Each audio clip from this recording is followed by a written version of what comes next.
Totelemi likolo, tozotanga Bible rapidement. Jérémie chapitre 35e, verset 2 Nazokita. Va à la maison des Récabites et parle-leur. Tu les conduiras à la maison de l'Éternel dans une des chambres et tu leur offriras du vin à boire. J'ai pris Jazania, fils de Jérémie, fils d'Abazim, ses frères, tous ses fils et toute la maison des Récabites, et je les conduisis à la maison de l'Éternel, dans la chambre des fils de Anna, fils de Jigdalia, homme de Dieu, près de la chambre des chefs, au-dessus de la chambre de Maséja, fils de Shalum, garde de Séoul. Amen. Tofand. Tozolobela sur les dettes spirituelles. Tolobaki que la dette spirituelle existe. Ce sont des liens involontaires. Oyo, ils sont héréditaires à partir de nos familles. Otobimeli. Et ezana ba famille, ba dette spirituelle na bango, et simbi na oetali vie sociale. Et simbi vi na bango mobimba. Que bakoki ko bongate, bakoki ko réussir te, nyonso bakoki ko sala na se na mabelawa, eza po bazala ba malheureux. Mais bazo bisa Jérémie pa na nzambe boy.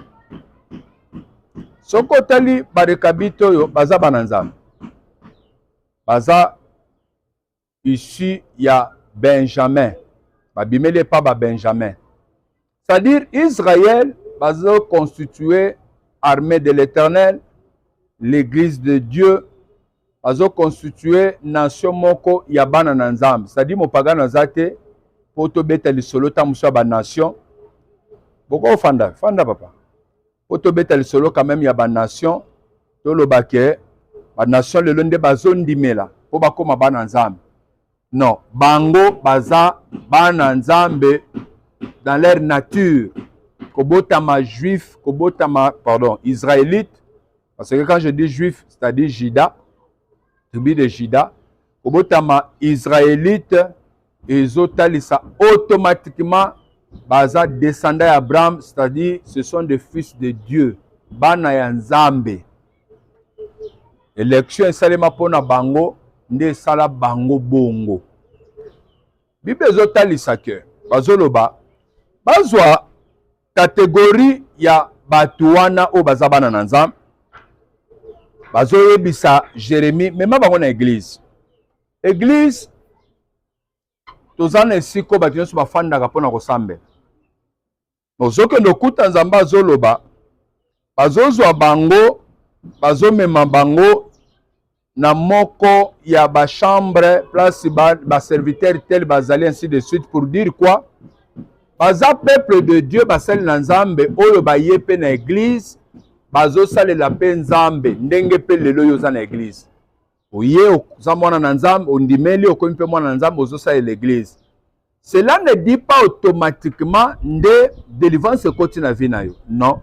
Ondimeli Yesu, opase na ba baptême, okomi ekelamu ya sika, d'accord, quant à l'esprit vous êtes sauvés.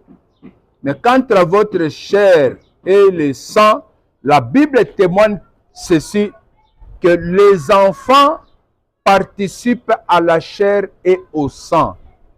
Pour dire que le salut n'intervient pas automatiquement dans votre corps, dans votre chair et le sang que vous portez. Mais le salut intervient dans votre esprit. C'est-à-dire c'est votre esprit qui est maintenant sauvé. Et non votre corps ni votre sang. Et pour le corps et le sang, progressivement, de mutazo bandasko koluka délivrance. Likambo etali makila na ye pe nanzoto. Car la Bible dit les enfants participent à la chair et au sang de leurs parents. C'est-à-dire si vous êtes né na origine songolo, vous avez automatiquement participé. Alors, les Récabites, bazokoma ti basali na nzambe se retrouver na groupe songolo intercession na groupe bayembi se retrouver na kati ya groupe ba protocole se retrouver ba modérateur se retrouver ba évangéliste ainsi de suite. Mais malgré se retrouver na kati na église bazoyebisa siko nganga nzambe boy baza na kati na église baye kosalela nzambe d'accord nde baza wana mais baza na baproblème ezoliye bango par rapport à leur origine babimeli na baorigine oyo balwa ezopese kati na bango e musala moko nano esalemi kati na bango te il faut koyede bango mpo musala moko esalema e bible ezoloba nzambe ayebisi Jérémie zwa banda nano pesa bango 20 okoyoka makambo bakoloba. C'est pour dire que nzamba yebi bitumba ebundisaka biso pe nzamba yebi moko na moko pe nzamba yebi façon mutu na mutu aza komipesa décision mutu azozwa négligence abando pe mutu azosala nzambe azoyebango leti boye tolobaki semaine ya jeûne et prière nayebi te soki yo respecté to respecté je ne sais pas mais Bible ezoloba eza na bademo mosusu bakendaka na jeûne et prière na moment jeûne et prière intérieurement tozokoma efficace makasi mpona koluka combattre présence mosusu ya molili ebima na bavi na biso pekeni. Mais quand vous ne voulez pas jeûner nde tozoloba boyeta mosusu yo liaki omeli no bamai tout consort tu te fais du mal ozosala mabe. Jérémie azotya vino liboso na bango po ameka koyeba eza nini nzambe makambo ozoloba. J'ai mis devant le fils de la maison de Réchabite des coupes pleines de vin et des calices et je leur dis, buvez de vin. Mais il répondit, nous ne buvons pas de vin, car Jonadab, fils de Réchab, notre père, nous a donné cet ordre. Vous ne boirez jamais de vin, ni vous, ni vos fils. Tango Jérémie meki exercice, Jérémie meki asungabang, Jérémie meki délivrance pour na bango, mais résistance ezo salema eza nini? Que loi o eza kati na bango ezo peser, ezo refuser, ezo boya.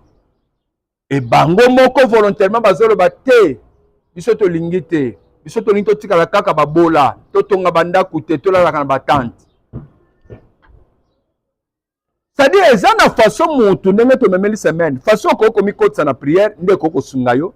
Tout comme peu façon qu'on a la négligence, on a superflu likolo, n'est qu'on sala pe que nyonso to linga to sala, tozo luka délivrance, tozo luka kenzamba kango la bat.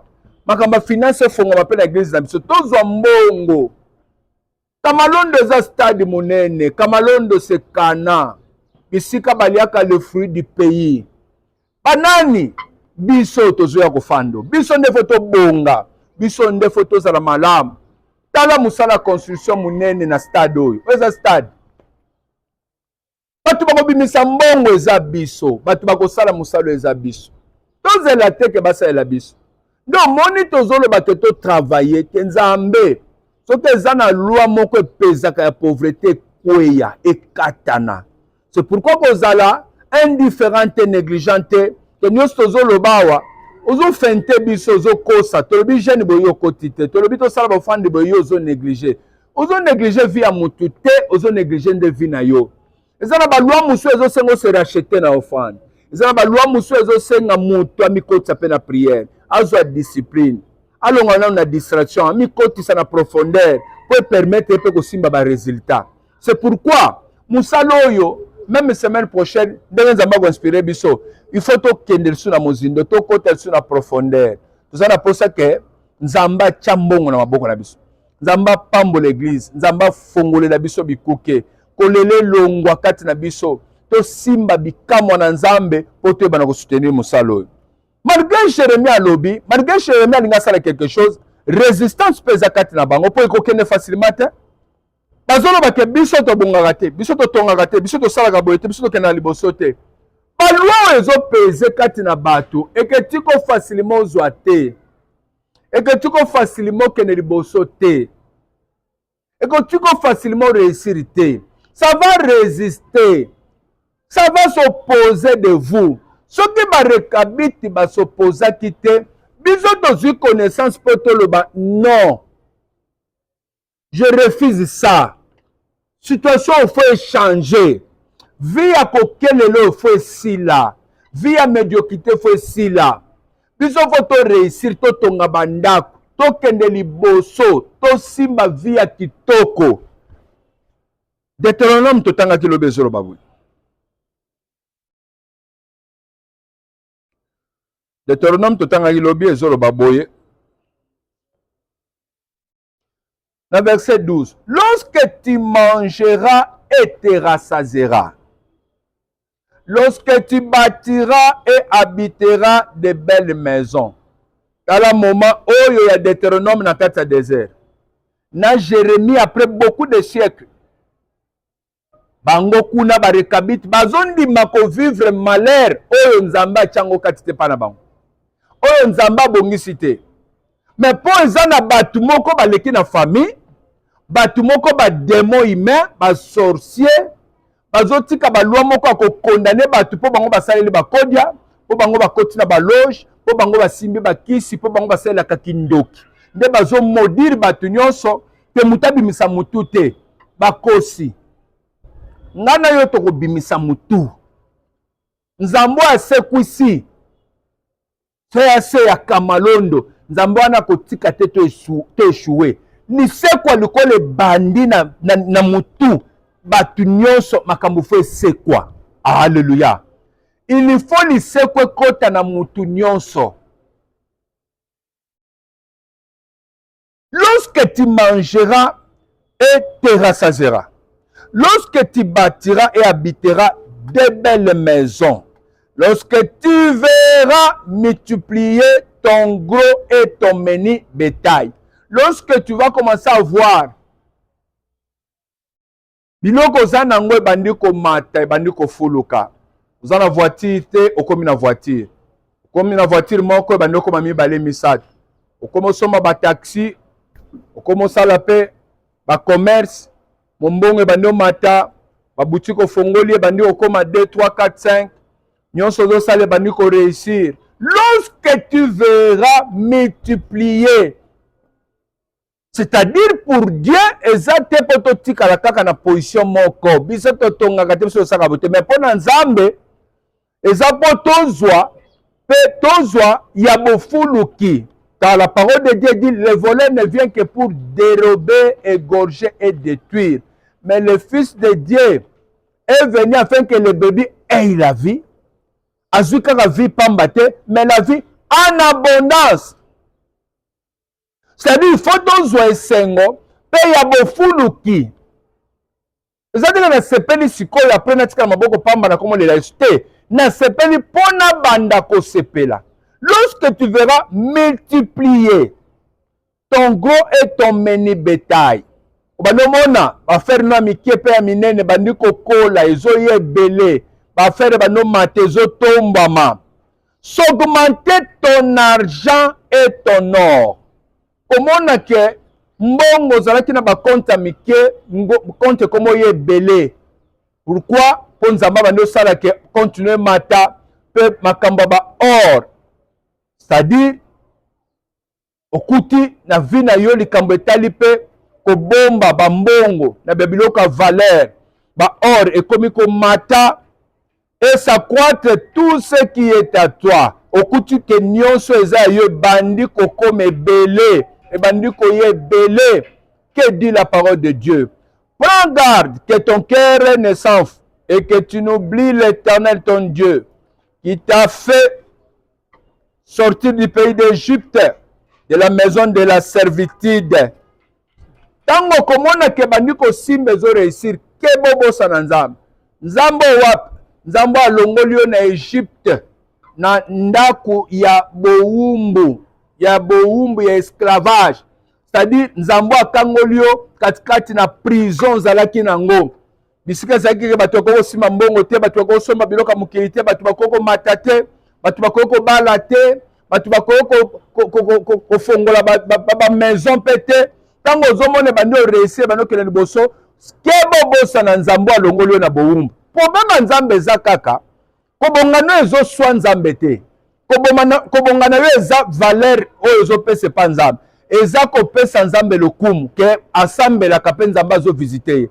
Me nzambe azolandela kaka biso ke ntango bandi komona ezosimba ereusir délivrance ezokota kobosana nzambe te, ke bandi siko kobosana nzambe kopesa badroit nzambe te, baloba likambo ya dime epai, baloba likambo ya prémisse epai, baloba likambo ya offrande epai, baloba likambo ya koluka nzambe epai. Nyonso bazoloba mpo na nzambe koya kosambela ekomelo problème. Mpo na nini? Yo bandi okende bachine, mpo na nini? Yo bandi okende osala badubai, lokola yo bandi okende osala bafere ya minene.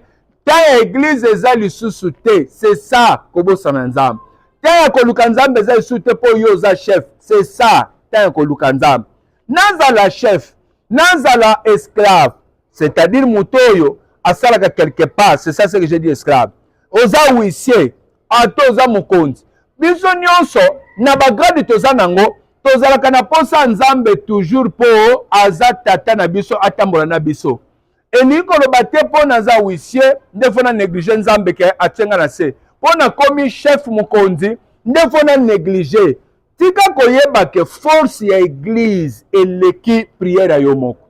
Force ya kosangana koya koluka nzambe na kati na église ensemble eleki force na yo moko. Ko Bible ezoloba soko okuti réussite bandi komonisama makambo ezosimba, conseil nzambe azopesa kaka eza ke attention kobosana nzambe te, kotika nzambe te, luko kimele pa na nzambe.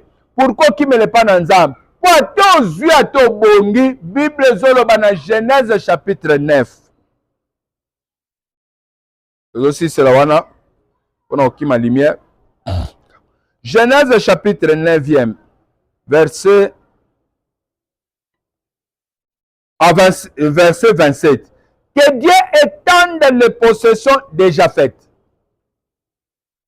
qu'il habite dans les tentes de Sem et que Canaan soit leur esclave. Zamba bazolo baboye na kata Genèse. Que Dieu étende les possessions de Japheth, c'est-à-dire makambo etali mbongo kozwa kobonga ko réussir. Nzamba étendre ba possession ya Japheth. Nzamba étendre ba possession ya Kamalon. Nzamba étendre ba possession na biso que tozwa au-delà ndenge nzamba bongisa. C'est-à-dire soki ba limitaki nzamba zoya zoloba que Dieu étende les possessions de qui? De Japheth. Et ba continuer ba zoloba boy. Soki nzamba apesi Japheth mbongo, apesi biloko Japheth abonga kene liboso afongwama, mais yoka siko ba opesa Japheth conseil, ye mutazwi mbongo, ye mutufazana na bozwi. Japheth ozwi mbongo d'accord, mais balobi boy, qu'il habite dans les tentes de Sem et que Canaan soit leur esclave. Margo ozwi mbongo, yaka kobatama na kati ya tante ya Sem. Pourquoi balobi ke Japheth kobatama na tante ya Sem? Parce que Bible zo confirmé zoloba boy. Il dit encore, béni soit l'Éternel, Dieu de Sem, et que Canaan soit leur esclave. C'est-à-dire, Dieu, on l'a attribué, et pas Nani, et pas Sem. C'est-à-dire, Noé, tant à tomber, à maudire Canaan. Moi, na cham. Aïe pas Japheth.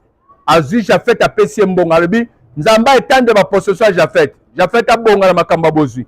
Aïe pas Sem. Alobi nzamba zala nzambe ya Sem. C'est-à-dire soki lelo bakokuta nzambe, il faut bakuta nzambe et pas Sem.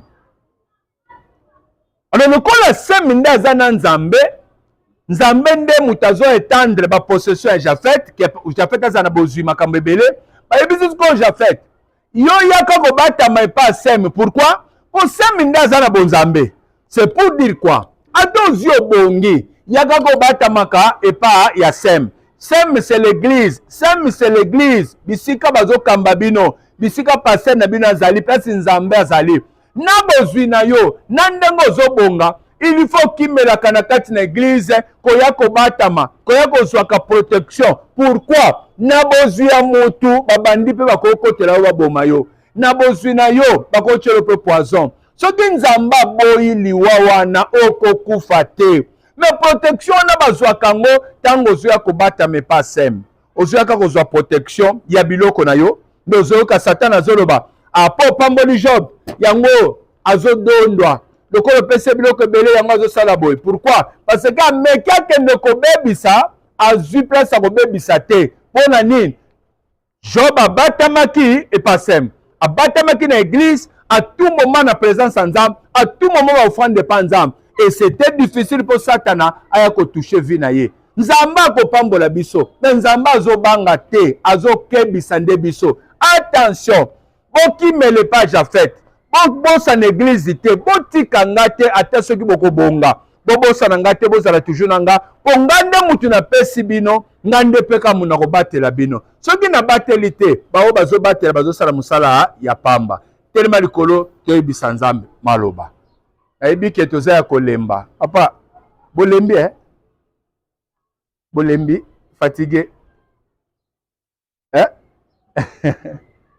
On est en train de chercher Dieu. C'est comme ça. Ça se passe comme ça.